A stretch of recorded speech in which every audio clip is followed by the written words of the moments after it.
Magandang gabi po sa ating lahat. Madilim lang po kasi palagi yung paningin ko kaya yung greetings ko ay laging good evening magandang gabi. Pero kung gaano man po kadilim ang aking paningin, ganoon din po kalinaw ang aking pananaw sa buhay, sa biyaya ng Panginoon. Ganoon din kalinaw ang pananaw ko sa Panginoon. Kaya maraming salamat, Pastor Jandy, for bringing me here. Ma'am Juliet, thank you for organizing this Bible study here in your office. At ako'y natutuwa na may mga katulad pa po natin mga tao na Kristiyano na talagang nagbibigay ng oras para makinig ng salita ng Diyos. Kaya umpisan ko po ang aking testimony. So ako po si Captain Jerome J. Hakuba ng Philippine Army. At ako po ay 15 years in the service na last Monday. At birthday ko rin po yun. Monday. At I about to end my service this year. This coming December 14 due to my disability acquired. So yun nangyari po sa akin. So ako po ay totally blind. Ako po ay nasabugan ng bomba sa Mindanao, Maguindanao to be exact, during our combat operation against the Bangsamoro Islamic Freedom Fighters last 2016. Opo. Before the Marawi, yun po pala ay inuna ako ng Panginoon na inalaw ng Panginoon na mawala ang aking paningin 2016 kasi 2017 pala lahat ng mga manguundi doon sa Marawi ay ako po pala ang gagamitin niya na magbigay ng mga skills and livelihood training and other assistive devices para doon sa mga kasundaluhan po natin na nagkaroon ng kapansanan dahil paglaban sa ating bayan. So ngayon, bibigyan ko po kayo kung ano po ba nangyari doon sa akin. So it was March 2, 2016, mga alas 3 po ng mga hapon. Talagang expected na po talaga namin doon yung IED or yung improvised explosive device doon sa area. Isang buwan na po kami doon na araw-araw bakbakan talaga yan. Isang buwan na kaliwat kanan ng putukan, may walang araw na walang nasusugatan, may araw na namamatay ang kalaban at ang sa atin naman sa tropa sa panig ng ating gobyerno. Ngayon,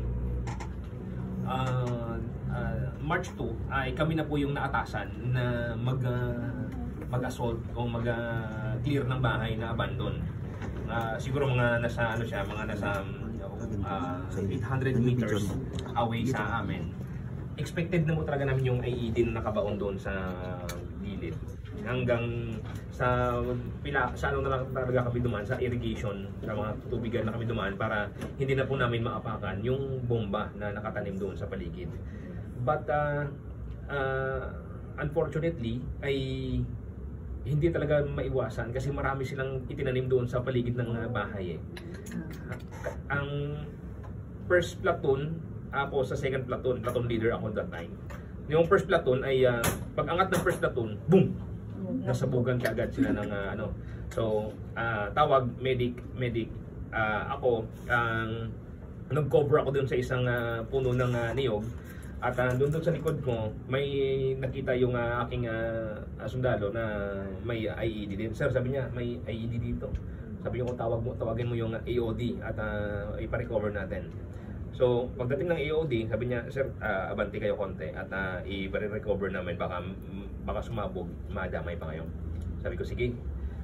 Pagka forward ko, konti, siguro mga 20 meters, nandun yung CEO ko, mga nasa 15 to 20 meters din yung CEO ko. Sabi ko, sir, pina-recover ko ang IED doon sa area ko. Sabi niya, sige Bok, i-advise mo yung tropa na huwag nang pangalakad-lakad yan at baka maapakan pa sila. Ngayon itong platoon sergeant ko, siyempre ang lagi kong kasama yung platoon sergeant ko, siya yung nakaapak nung ang trigger ng IED na nakabaon doon sa mga graba kasi yung bahay kasi yun ang ginagawa ang bahay kaya may nagsamasala ng mga graba ng buhangin.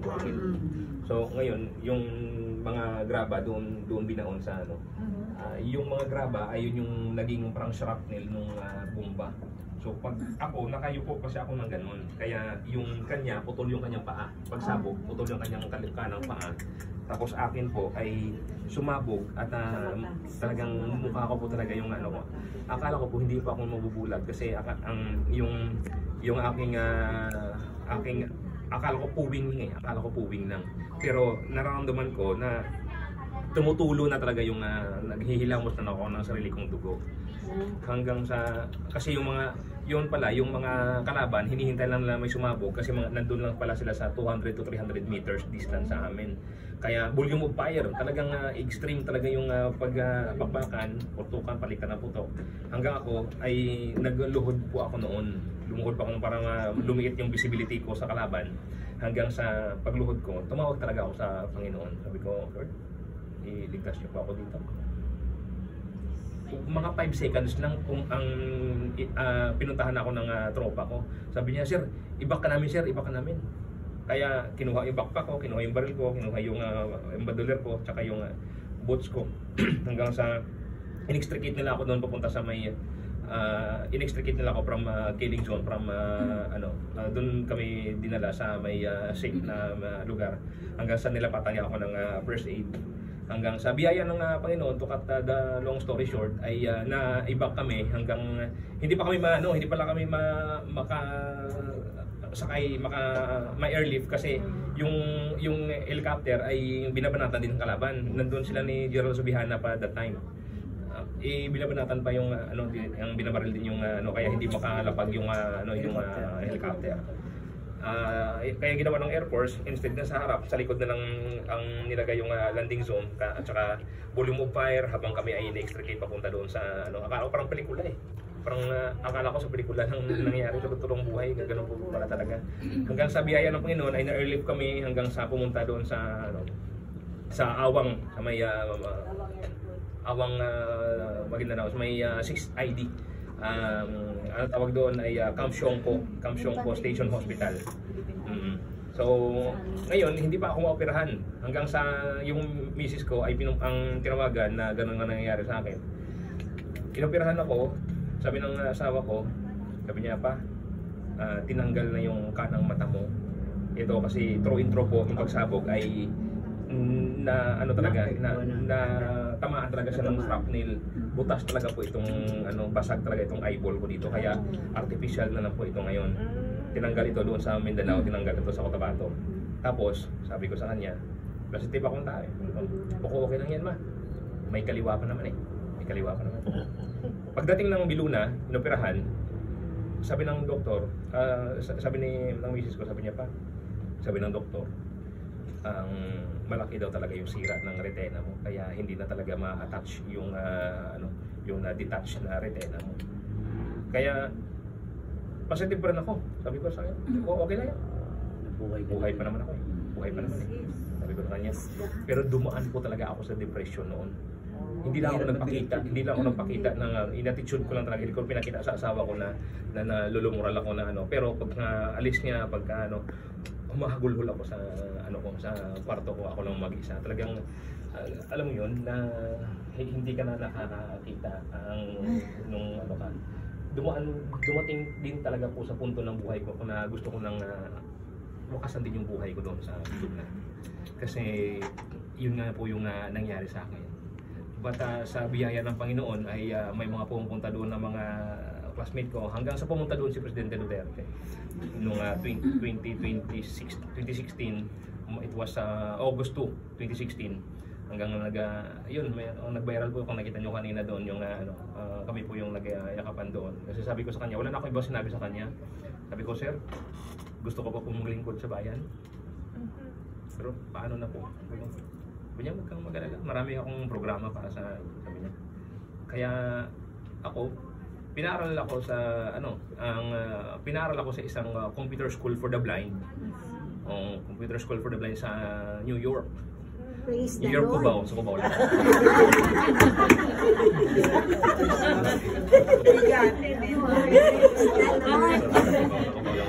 May kasamang hugot. Malapit sa video na yun. Kala mo Amerika. Kala mo Amerika. Wala mayaman na. So, Okay lang yan. ito na. So, ito na po. Nung nandun ako sa Biluna. Nandun ako sa Biluna. may isa din na magpapakamatay na sundalo. Putol yung isang kamay. Putol yung isang kanang kamay. Right-handed siya. Nalumural siya, pupunta din siya sa 7th floor, tatalon din siya sa building. Sabi niya, hindi ko na magawa yung dati kong ginagawa. Hindi ko na magawa yung pagpa-firing, mag-basketball, magbilya, lahat ng mga ginagawa ko noon, hindi ko na magawa, kaya wakasan ko na tong buhay ko. Pagdating doon sa Biluna, pagdating doon sa 7th floor, may nakita siya. Dalawa yung putol ang kamay. Dalawa. Pasayaw-sayaw pa pag ganun pa. Sabi niya, bakit ako magpapakamatay? Na akin, isa lang yung problema niya. Oh. Tapos yung dalawa putol yung kamay, pasayaw-sayaw pa. Pasayaw-sayaw pa. Nilapitan niyo yung sundalo na yun. Sabi niya, Sergeant, maraming salamat po at niligtas mo yung buhay ko. Ba't ko naman niligtas yung buhay mo? Dito lang naman ako pa. Hindi kasi magpapakamatay na sana ako kasi putol yung kamay ko. Ikaw dalawa, pasayaw-sayaw ka pa. Ha? Ano yung gagawin ko? Sabi ng sundalo, anong gagawin ko para masuklian ko lang naman yung pagligtas mo sa buhay ko? Ha? Ganun ba? Ay, sige, pakikamot na lang ng puwit ko at angkat. Hindi niya pala makamot kasi wala siyang kamay. Ganun siya. Kaya pala sumasayaw. May makating puwit kaya, siya kaya, may isa pang kamay pa siya, kaya kamot siya. Kaya yung kamot. Opo, pero may aral po. Ano po yung aral doon sa kwento na yon? Huwag po nating isipin ang mga nawala sa atin. Yes. Isipin po natin ang mga tira pa sa atin. Ang mga natitira pa sa atin. Yun yung gamitin nating inspirasyon upang ipagpatuloy ang ating buhay. At ipagpatuloy ang ating serbisyo sa bayan kahit na-retirado na tayo. At ang pagserbisyo natin lalong-lalo na sa Panginoon. Amen. Kagaya ko po, wala po akong nakikita. Tinanggal na, kinuha na po ang aking dalawang mata. Pero may pandinig pa naman ako, nakakapagsalita, nakakakindig-kindig pa. Tumatakbo pa po ako, nakakapag-push up. Minamaximize ko kung ano pa yung mga natira sa akin. Okay? Kinuha ng Panginoon ang aking sense of sight, 5, pero may 4, pero binigay naman ako ulit ng isang sense of humor. Kaya kompleto pa rin. So ngayon mga ma'am, mga sir, ang gusto ko lang pong ipaabot po dito sa inyo. Ang mensahe ng aking pagbubulag is yung pagtitiwala sa Panginoon. Amen. Ako po actually ay sabi ko po kanina na kung saan ako nabulag, doon pa ako nakakita. Doon ko pa nakita ang totoong liwanag ng Panginoon sa buhay ko at ang totoong purpose ko dito sa mundo. Nung nandun ako sa platoon, I only commanded more or less 30 personnel. Nung nabulag na po ako, nandito na po ako sa DND na assign, sa Department of National Defense. 1,000 of AAP wounded personnel na po yung kinocommand ko doon. Kaya yun yung naging life verse ko na Romans 8:28. And all things work together for good to them that love God and to them who are the called according to His purpose. Amen. May purpose po lahat na nangyayari sa buhay na ito. That's right. May purpose po. All things work together. Yes. Lahat ng mga bagay ay binubuklod-buklod ng Panginoon para sa kabutihan.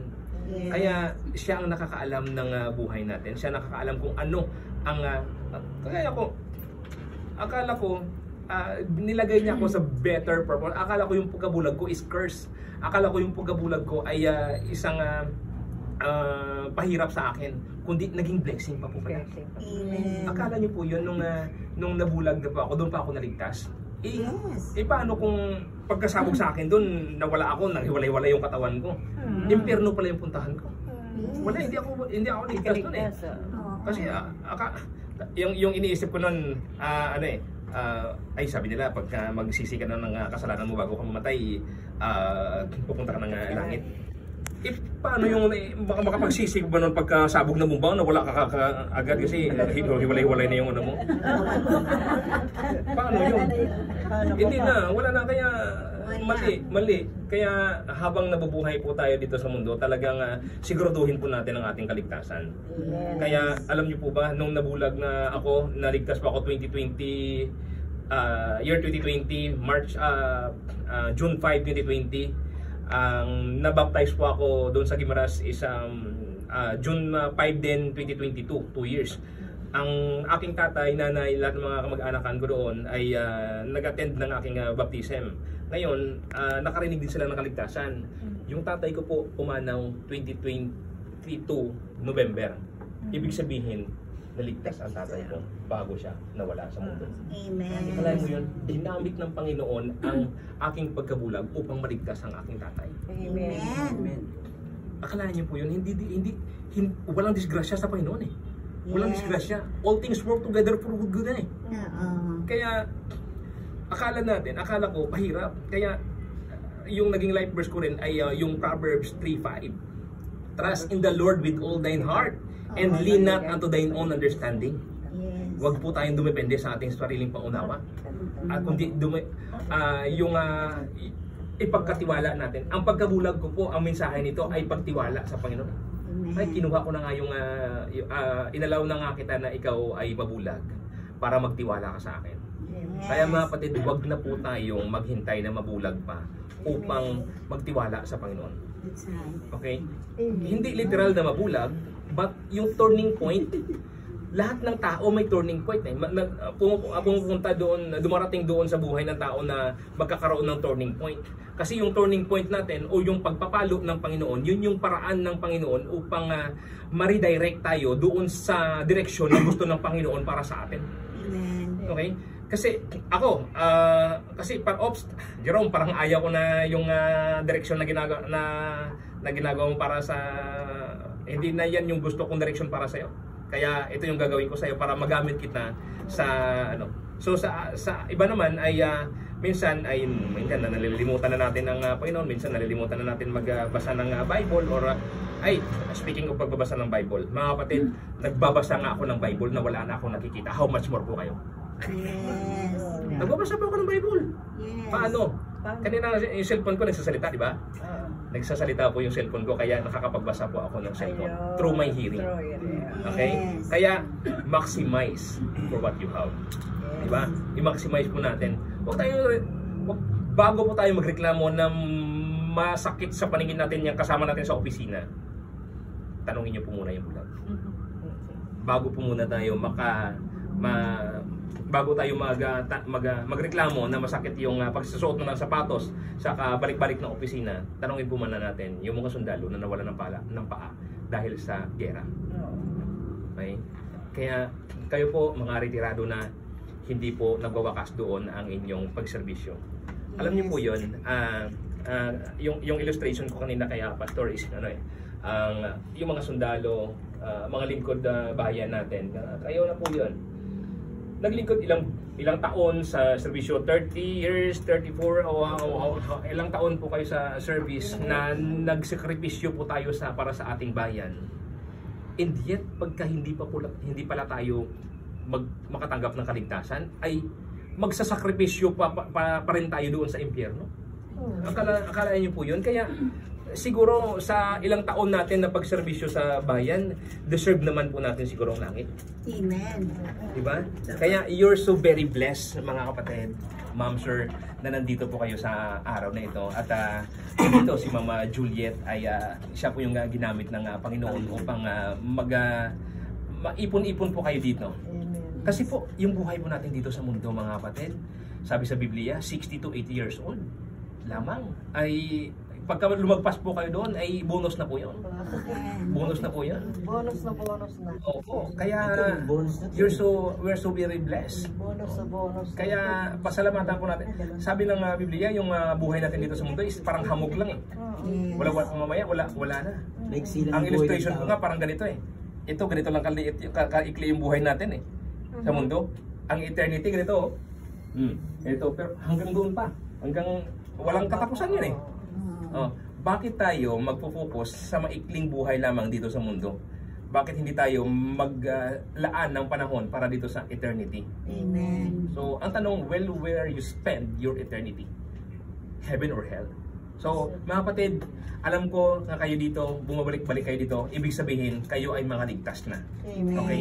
Kaya mga kapatid, huwag po tayong pumayag na tayo lang ang ligtas. Yes. Alam po natin, tayo ang nakakaalam kung gaano kainit ang impyerno. Hindi man tayo nakapunta doon at wala talagang gustong pumunta doon. But nandyan ang Biblia eh. Nandyan ang Biblia. Tayo ang nakakaalam kung ano nasulat sa Biblia. Na ang impyerno ay talagang hindi ka nais-nais at hindi talaga kapangarap-pangarap na lugar. Yes. Kaya kung meron pa po kayong mga kamag-anakan, kaibigan, kaklase o kaopisina na alam nyo po na hindi paligtas, have a burden for the lost souls, mga kapatid. Have a burden. Ako, yung burden ko sa ano, kahit na may makasama ako gusto kong mag-travel mag-isa. Kagaya nung last Thursday, nagbiyahe ako last week, Thursday, nagbiyahe ako papuntang Calamba. Ako lang mag-isa, ha? Ako lang mag-isa nag-travel. Nakatabi ko si Ma'am Bernadette. Hindi siya. Yung taga Calamba po 'yon. Na siniran ko ng kaligtasan. Siniran ko ng kaligtasan. So alam niyo po 'yon na pagka may makausap po kayo na alam niyo po na hindi pa ligtas, bahagian niyo ng kaligtasan. Kasi tayo po ang nakakaalam na kung ano ang pahahantungan ng tao pagka ito ay hindi makatanggap sa Panginoong Jesucristo bilang kanyang Panginoon na tagapagligtas. Okay? Kaya mga ma'am, mga sir, ang aking gusto lang pong ipaabot sa inyo ngayong araw na wag po natin hayaan na tayo lang ligtas at wag nating hayaan na ang mga pagsubok sa ating buhay ang siyang alam ko may mga pagsubok tayo bawat isa eh. Meron po tayo. Yes. So, hindi tayo tao pagka walang kaya ano niyo po ba ganito yan mga kapatid? Pagka dumating kayo sa punto ng buhay ninyo na talagang napakahirap na ng sitwasyon, magpasalamat kayo. Bakit? Diyan natin makikita ang kaluwalhatian ng Panginoon, ang kapangyarihan ng Panginoon. Amen. Oh, wala kang pera, talagang ayaw mo, parang wala ka na talagang mahahanapan ng ano, pero ikaw ay anak ng Panginoon, hindi ka papabayaan ng Panginoon. You will, God will never leave thee nor forsake thee. Amen. Hallelujah. Pambihira. Talagang, ako nga, mga kapatid, ay ginamit ako ng Panginoon. Ako yung naging founder ng isang kooperatiba, Wounded Soldiers Agriculture Cooperative.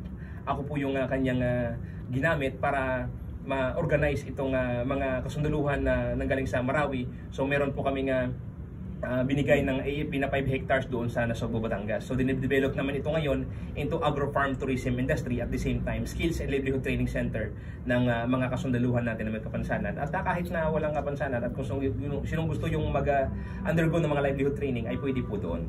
Kaya akala nyo po yun, bulag, ginawang founder. Oo. So, kaya mga hindi ko kasi ininda at saka hindi man sa pamagmamayabang mga kapatid ay 7 years ako sa DND. Last 2020 hinirang po akong Best Military Officer of the Year. Doon sa kasi Congratulations.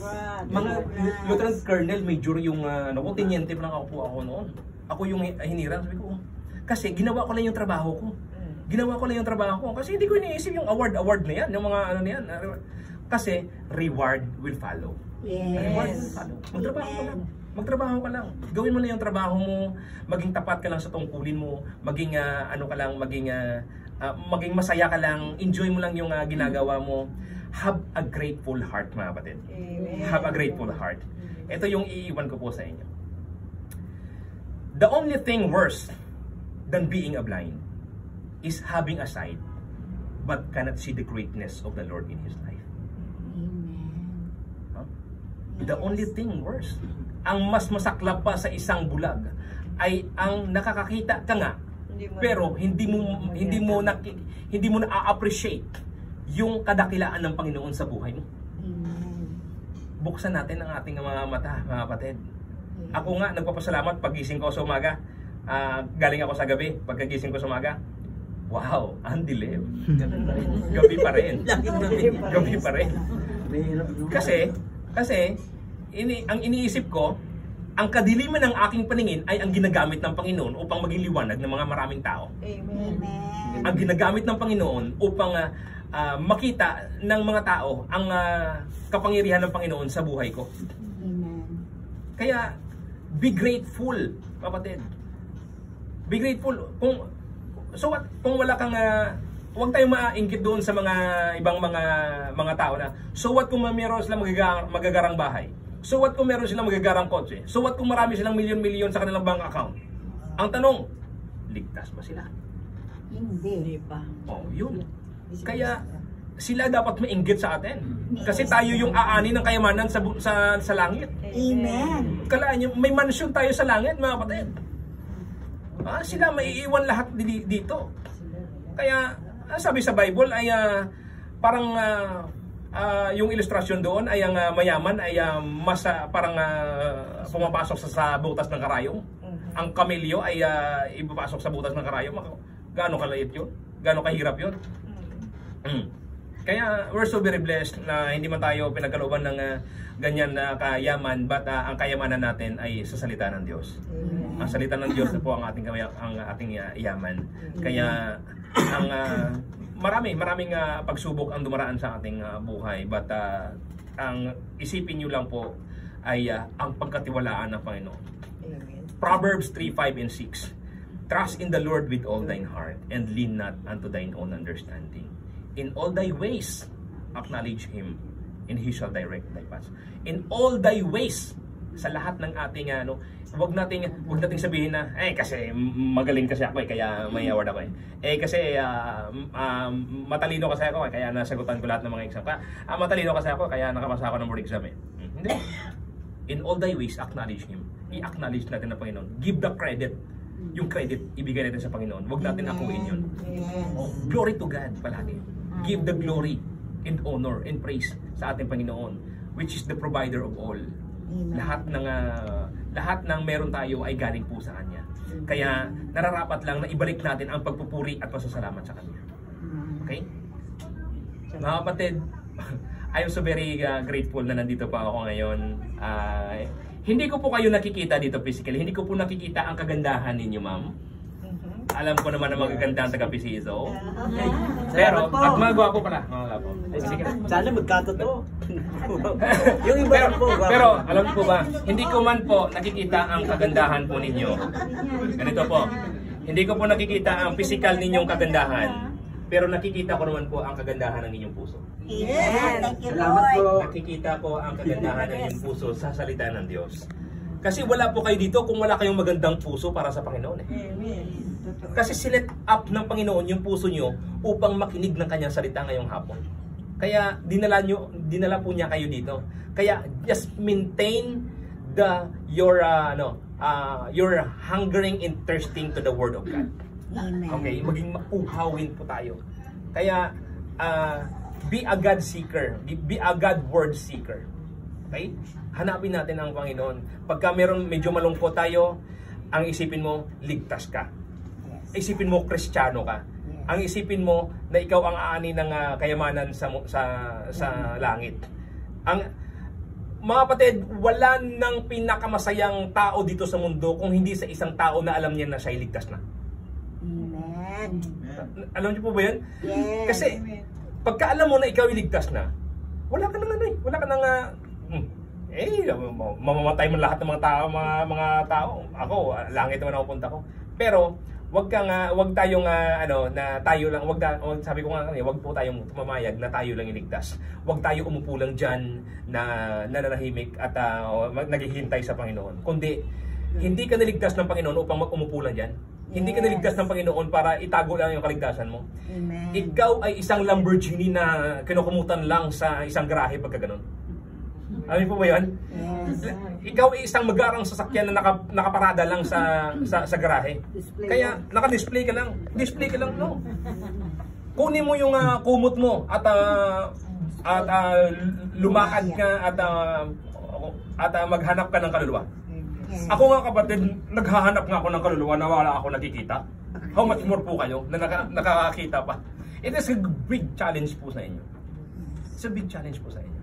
Sana po ako ay naging challenge and naging encouragement po sa inyo ngayong hapon. Na hindi hadlang na may kapansanan ka. Hindi hadlang na medyo may edad-edad ka na. Huwag na sinasabi matanda kasi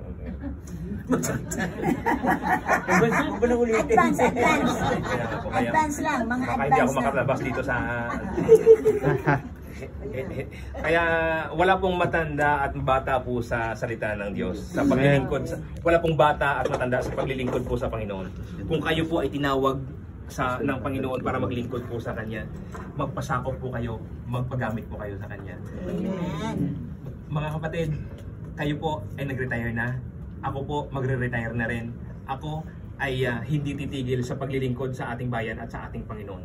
Amen. Okay? Kaya, sabi nga, all things work together for good. Yun yung lagi na natin. Romans 8:28. And all things work together for good to them that love God and to them that love God, sa mga tao na nagmamahal sa Panginoon. Oh, and to those who called according to His purpose. So, lahat tayo ay may purpose sa buhay natin. Hindi man yan sa pero sa pamilya po natin, ang pamilya po natin, ang unahin natin, that is our first ministry, yung ating pamilya. Kaya salamat po sa inyong pakikinig. Salamat po sa inyong mga puso para sa Panginoon. At ang iiwan ko lang po sa inyo yung lagi kong sinasabi nga na yung katagang my ability is stronger than my disability. Yeah. My ability is stronger than my disability. At yung sinabi ni Captain Blind, ito si Captain Blind, no? So the only thing worse than being a blind is having a sight but cannot see the greatness of the Lord in his life. Okay? So this is your Captain Blind, ang bulag na Mikey. Yeah. Maraming salamat po. God be the glory. Thank you, Captain.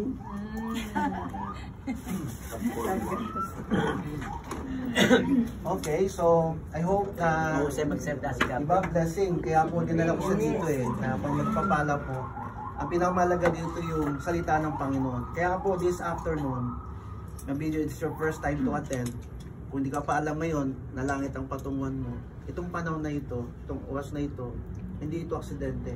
Kailangan mo si Kristo sa buhay. So ngayon po, meron pa ditong gustong pagtiwalaan sa Jesus, tanggapin mo si Kristo sa buhay mo. Taas mo yung kamay mo kung meron po na nice mong maligtas ngayon. Kung hindi mo pa alam mo yun eh. So, ito yung purpose. Nandun mo yung kamay po ninyo. Si Ma'am Bernadette. Ay, Christian na po ako. Amen. May pa ba dito na hindi pa po alam?